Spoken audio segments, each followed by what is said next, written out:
The EU wants to be put on the same list that Canada and Mexico are on. In other words, it wants to be exempt from these U.S. metal tariffs. So, EU leaders say over the next few days, European diplomats will be meeting with their U.S. counterparts to try to get Europe not to have to pay these metal export taxes. If that doesn't work, the EU says it's going to move forward with its Plan B, and Plan B is its retaliatory actions.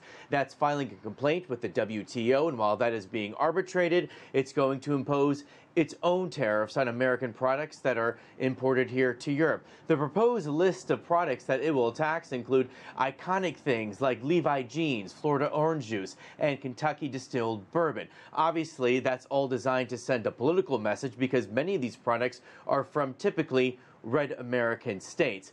But still, even though European leaders are very angry with this tariff plan from the U.S. president, leaders across this continent are trying to calm the waters here. On Friday, German Chancellor Angela Merkel was in Munich, and clearly she's trying to ratchet down the rhetoric.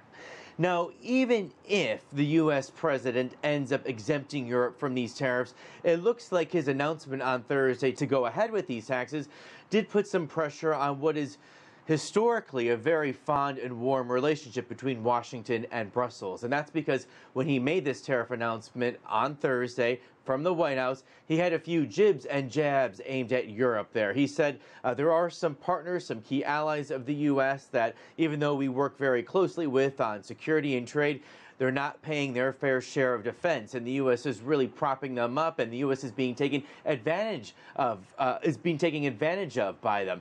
Clearly, that was a reference to his anger at some NATO member countries that don't pay their GDP quotas on defense. We've heard President Trump say that before he was president during the campaign trail, but again, he brought that issue up while making this tariff announcement. So clearly, he still has some beef when it comes to the EU. Kevin Uzbek, CGTN, Brussels.